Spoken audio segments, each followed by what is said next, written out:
First, we're going to have Laureen Meroueh, a PhD candidate in the Mechanical Engineering Department. Please. Hello, everyone. Is this thing working? Check, check. Okay. So I'd like to first begin by introducing energy storage and why it even matters. So as a little exercise, I want you to imagine, just in terms of your daily activities and progress, how would that be if you didn't have any electricity or power on demand? You can first imagine that anyone that flew here would probably not be here. And even more importantly, your health devices. There would be no way to monitor the blood pressure or heart rate of our loved ones. And medical doctors would have a much harder time keeping us alive if they didn't have these technologies. Now, if that doesn't matter to you guys, what should matter is no machine learning without power or electricity, so detrimental to our world.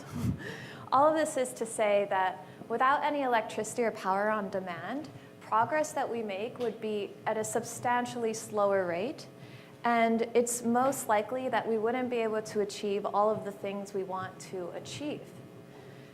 And yet, it's 2018, and there are still people without electricity or power on demand today. And this isn't just rural countries. For example, in Lebanon, which is not an underdeveloped country, moderately developed, still, they have more energy demand than production.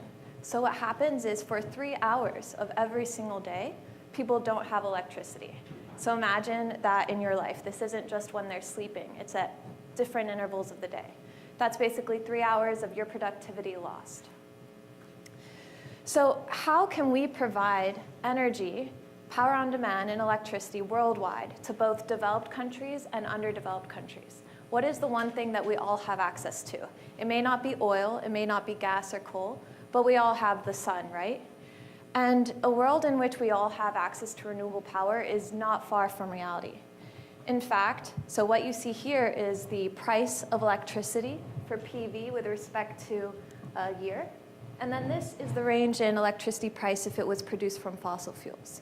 What you see is that there was a substantial drop in electricity pricing produced by PV, meaning whether I produce it by burning oil or gas or coal or through PV, I'm paying the same price.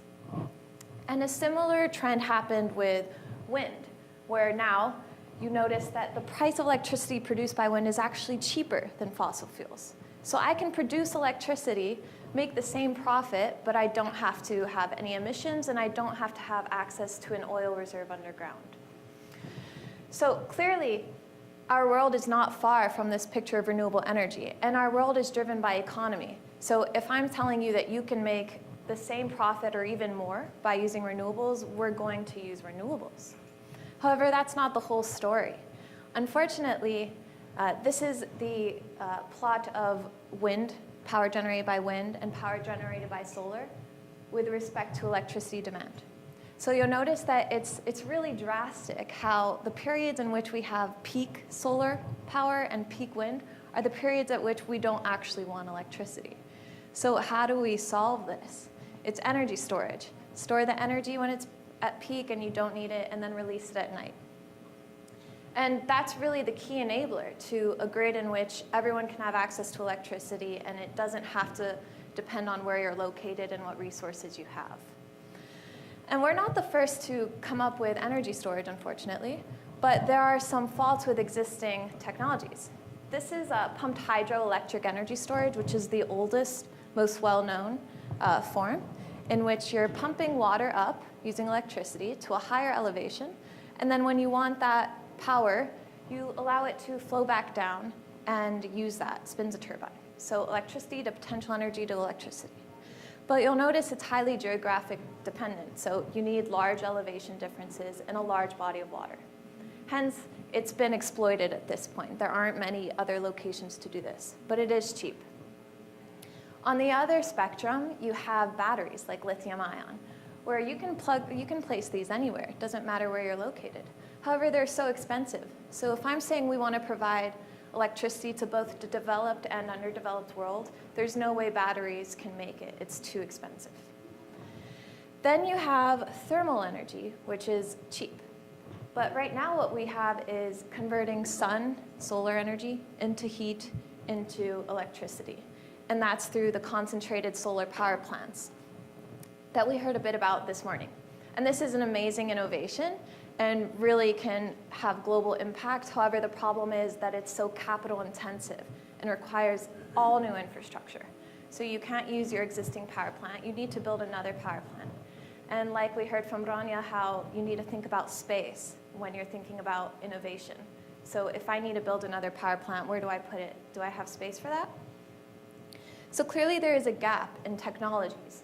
We need something low cost, so I can use it around the world, regardless of their economic standing.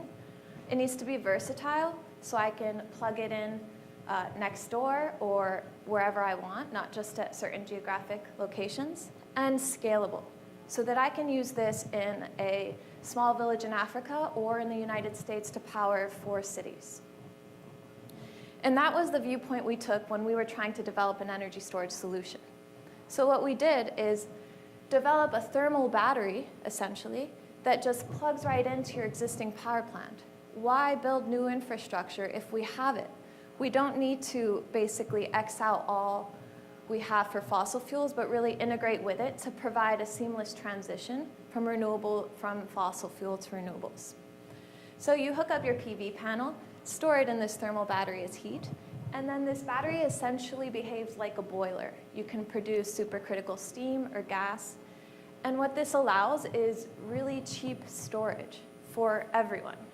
So even in developing worlds where they might not have a huge grid, you can build a microgrid, or you can use a smaller technology, rather power plant.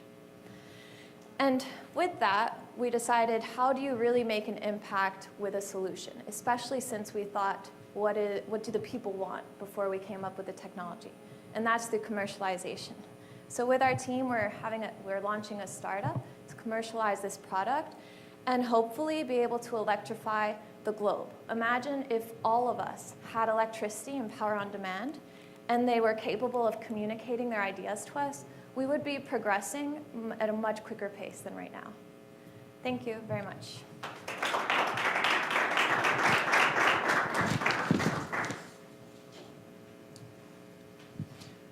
Thank you, Laureen.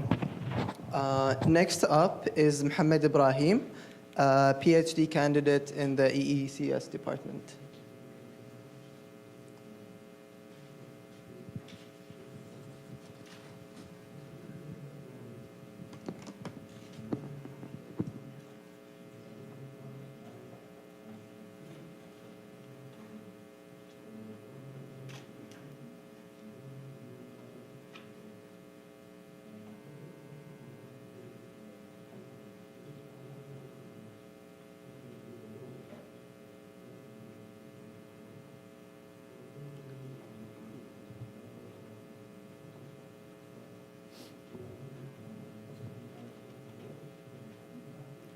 Hello, everyone. I'm so excited actually to share with you some of the outcomes of my PhD research work. It's compact CMOS integrated quantum systems. So these are 2 examples of systems that use quantum mechanics in their operation. So the first one is the latest 50-qubit IBM quantum computing machine. This device actually is one of the emerging technologies to solve some problems in quantum physics and chemistry, such as simulating the molecular dynamics that can help in drug design. The second one is magnetic resonance imaging. This device is one of the most important medical devices in the last few decades. So it also uses quantum mechanics in its operation, but in the sensing or imaging domain. So one of the most important technologies that people use now is technology called nitrogen vacancy in diamond. This is a defect in diamond lattice. It has many applications in sensing and imaging, and I'll show you some of them. So the first one, this is an image of a living cell where we place some nitrogen vacancies and diamonds around it to map the temperature. And this can be very helpful in cancer treatment and treatment, like cell selective treatment of some diseases. NVs also can be used to sense magnetic field. This is an example, like it's a magnetic imaging of the magnetic field coming out from a bacteria. The left image is the optical image of the bacteria samples, and the second one is the corresponding magnetic field image coming from it. This also can be used to image the magnetic field coming out from geological samples. And the last one is nuclear magnetic resonance spectroscopy, which we can detect nuclear species using NVs. Although this technology has very exotic applications, but it needs many components to operate. So if we combine all of them together, the system will look like. In the real life, this is it. So it's so bulky and like very large and very hard to scale. So the question of our research is, can we bring all of these things in a single small package? So the candidate for this is the integrated circuits, and specifically what's called CMOS technology. So this integrated circuits is actually everywhere in our daily life. It's almost in every device we use. So this is the 3D stack of CMOS technology. It has a silicon substrate where we can add some devices like transistor, and many metal layers above it where we can have routings and connections. So I'm going to show you two examples of how this technology is very powerful, compact, scalable, multifunctional. The first one is a gas sensor. So we can sense the type of the gas, detect the type of the gas using electromagnetics radiation. And this chip actually has 10 different transmitters and receivers in just 2 millimeters by 3 millimeters area. The second one is CMOS imager. It's 391 megapixels in a single chip in 10 centimeters by 6 centimeters. And it gives very high resolution images. This is actually taken by an airplane to the ground beneath it. And the pixel actually is a very tiny device that's called photodiode that can change the incoming light to electrical signal that we can read. So it's very clear that this technology is very compact, powerful, multifunctional platform. So we aim actually to combine the advantages of CMOS and NVs together. So can we have a small package like this, or that has very tiny chip like this? This tiny chip actually integrates most of the components in just like millimeter size chip. And this is our first prototype for, it's the first demonstration for the integration of this quantum sensing technology, which is the nitrogen vacancies in diamond with CMOS. But actually how this technology works and how it senses magnetic field. So this is the crystalline structure of the nitrogen vacancy centers in diamonds. It's a diamond crystal. It has carbon atoms, which is the blue ones. And we replace 2 of the carbon atoms with nitrogen atom, which is the red one, and vacancy. So that's why it's called nitrogen vacancy in diamond. This is the energy level diagram of this thing. If we put green light, the electrons are excited to the excited state and then relax back, emitting red photons. But in the ground state and in the excited state, we have 3 spin states, 0, 1, and -1. And the separation between, the energy separation between these spin states is 2.87 gigahertz. But this NV has very nice property. Its red photons intensity, or it's called fluorescence intensity, depends on the spin state, spin-dependent fluorescence. If the electrons are excited from spin state 0, they return back and emit certain number of photons. But if they are excited from state plus or -1, they return back through this intermediate stage and emits less number of photons. So if we put an electromagnetic radiation around 2.8 gigahertz and sweep it, we can see that there is a minimum at, like a minimum in the red photons intensity at 2.87 gigahertz. This is actually called the magnetic resonance spectrum, the spectrum that shows the magnetic resonance inside the structure. And since we detect it optically, so it's called optically detected magnetic resonance, or ODMR. So, but how we can detect magnetic field? If we have a magnetic field, the energy difference between these two spin states increases. And it's actually proportional to the magnetic field we have. So imagine we have a DC magnetic field we want to measure. So it will split these two spin states. So in the magnetic resonance curve, we will have two minima, which is 2.87 gigahertz minus delta F and 2.87 gigahertz plus delta F. So if we can know the frequency separation, we can know the magnetic field. So this is the basic idea, and this is called actually Zeeman splitting. It's a very well-known thing in quantum mechanics. So this is our chip. We integrate everything in the same package. We have the signal generator that generates the 2.8 gigahertz electromagnetic radiation. And we have also the photodiode that detects the red photon counts. And since we use CMOS technology, so we integrate them in a 3D stack, as I discussed before. So we put the photodiode just below this microwave generator. This is the optical image of the chip. You can see that this is the microwave generator, and this is the photodiode. And then to complete the story, we put some nano diamond particles over the chip, which are these things. And these are like the sensors, like the thing that can sense the magnetic field.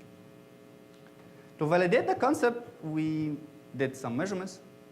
So we put green light, and we put a magnet that emits certain magnetic field, and we measured it, actually. And this is the results for two different magnetic fields. And this is actually the first reported measurements for magnetic field sensing using these NVs on CMOS technology. So the question is, what can we do next? This is actually just the first step towards a more complicated quantum system that can be scalable, compact, multifunctional in a single small package.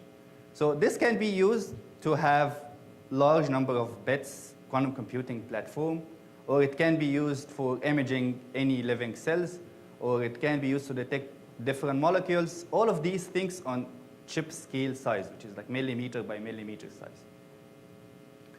So what we aim is like, finally, we have highly integrated, scalable CMOS quantum systems. At the end, I'd like to thank my advisors and my colleagues who have been working with me in this project. And also, I'd like to thank the organizing committee for like, this great event. It's like a very good job to gather all these people at the same place. So I'd like to thank you.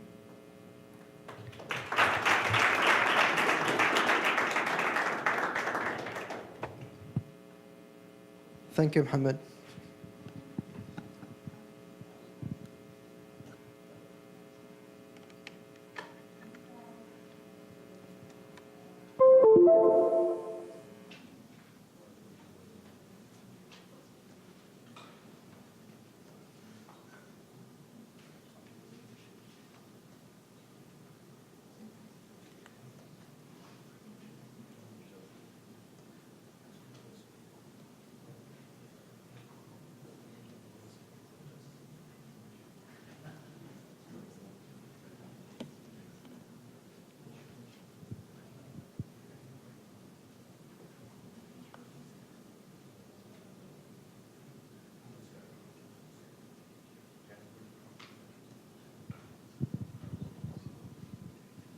Okay, next up we'll have Mohamed Aburawi. Mohamed Aburawi is a postdoc research fellow at MGH. Thank you, Mohamed.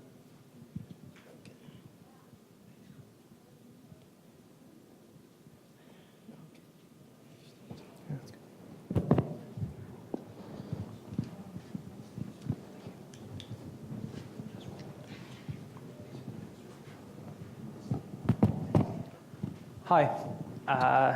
So when I first came to the US and started working at MGH about 3 years ago, I didn't bring much stuff with me. So I basically just hugged my mom goodbye and grabbed my backpack, which is mostly my books, a laptop, and not much clothes, and hence the scrubs. Well, actually, I've been at work today. I bought some clothes. I reassure you, I've been working, and I just rushed in today, so I'm not late. But something I didn't forget to pack was a picture from back home. Remind me of the suffering of my fellow countrymen. This is a picture from Libya, a row of ambulance cars, bumper to bumper, lined in front of a gate. When I show it to many of my friends or colleagues, they think this is a hospital, some kind of medical facility, but this is actually the Libyan-Tunisian borders. And these are Libyan patients who couldn't find care within their own country. So being the nerd researcher I am, I wanted to ask a question. Is this picture actually representative? And in doing so, with collaboration with the Sandbox, we launched a nationwide survey asking the question how many patients actually seek care outside their country and how often they do so and for what reasons. And the results were quite interesting. We found that 45% of the large sample that we surveyed, which is about 17,000, actually traveled at least once for care. And from that sample, 63% at least travel twice or more. And when we saw the reasons, we saw that mostly it was for diagnosis and second opinion. Follow-up care, 16%. So sum it up, about 70% not related to surgery or major kind of unalignments. Here we saw potential that it appealed to us. It's mostly the lack of expertise, and it's well documented. Actually, in 2006, the UKAID reported that 40% of Libyan hospitals lacked doctors, which was a big number, and since then, it only went downhill. If we compare the numbers to US, for example, which has 28 physicians per 10,000, by some researchers, that's even considered low for a country like the US. We see Libya falls to 13 per 10,000. But it's not as devastating as we see the representation, where physicians are mostly clustered in an area of relative prosperity and security, leaving the rest of the country suffering even more with even lower ratios. What's interesting is it's not just Libya that's suffering. So we're here today speaking about the Arab world, and we see a similar trend in all countries in the region, and mostly because of the brain drain. I think there's a panel later on speaking about the issue. And the area is losing many of its talents, dropping the number even further. For example, in the UAE, we see 16 doctors per 10,000 patients. Some actually analysts say that the UAE needs 3,000 patients to fill the gap within the next 1.5 years. Egypt and Tunisia, 11, Algeria, 10, Morocco, 5, and most devastating, Syria, 2. So what does this leave behind? It leaves behind rooms as this, where you see patients kind of clustered whenever they hear there's a specialist or a doctor coming. Some of them actually, some pictures are even more devastating, where patients have to stay overnight. So for me, going into medicine wasn't really to practice medicine per se, but actually to be a part of a larger positive impact and create solutions that will be on a systemic level. So that led me to research. And now to look into the answer in this. What we wanted to do is link the doctors to the patients, the doctors who already traveled abroad and wanted to still give back, but they didn't have the means to do so or not willing to relocate. And in doing so, we didn't want to stop there. We wanted to create a whole ecosystem, because many of these countries don't really actually have an infrastructure, a billing, a health records. And that was feasible. Everything now is in the cloud. So it's a matter of who's going to make it happen for countries which are not really seen as prosperous. So what we did is we created Spitar. So for some of you here who speak Arabic, Spitar in the local dialect means hospital or a place of care.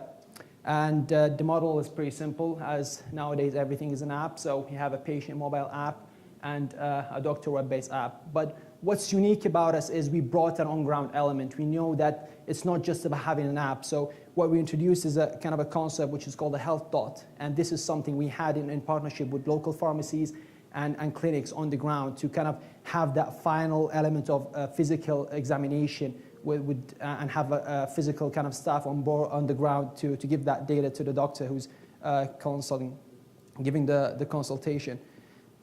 So what happens is the patient goes into the app, chooses from doctor of his preference. He could be located within the country or abroad, all of them language and culture based. He uploads all his documents, his vitals, the stuff which he would scan, and after that he would link. We have an element of adding extra diagnostics, but at this point we're not introducing it. We actually want the patient to go to these referral sites, which are the health dots, in which he will find a junior medical member to help him in the examination, and after that he will have his consultation. So one of the things is, are patients actually willing to try this kind of new mode of treatment? We're speaking about the Middle East, and some of the countries are not really acquainted with mobile technology, namely Libya, for example. But the patients seem to be very desperate. So in the same study, we asked them, we explained what telemedicine is and if they're willing to use it. 9 out of 10 said yes, if it's going to be more convenient. And also we asked the doctors, and 74% said they're willing to try. And actually we tried, we started doing this. We onboarded, again, with the help of Sandbox, more than 100 physicians abroad, the different specialties that you see here. We're focusing on a pilot naming gastrology, rheumatology, dermatology in the beginning. But before kind of digging deeper, what is telemedicine? Telemedicine is defined by the American Telemedicine Association as the delivery of health services and clinical information using telecommunication and technology. And a skeptic will ask here, is it actually working beyond just the convenience of it? Does it actually provide value? And I know here I'm at MIT, so I have to kind of throw some numbers there. So these are some of the research, and this is just in 2016. I haven't actually, I've been lazy, so I haven't updated, but the more recent data is more fascinating. So this is kind of the data which actually correlates with the inpatient setting. If you go to the doctor, 75% you will see, you will be able to diagnose them. Now in inpatient, in-person clinics, 5% stands as undiagnosable or wrong diagnosis. And 70% of general alignments could be diagnosed via telecommunication. An even more fascinating study done by the NHS, which shows a 45% decrease in mortality when using telemedicine. And this is 6,000 patient sample, and basically they run it on diabetes, heart failure, and COPD, which are the main chronic diseases. So again, it's not all roses and butterflies. We're speaking about the Arab region. We're speaking about challenges, namely we have information technology security. We know what was going on in the news. We have lack of medical records, so you don't have anything to kind of build upon.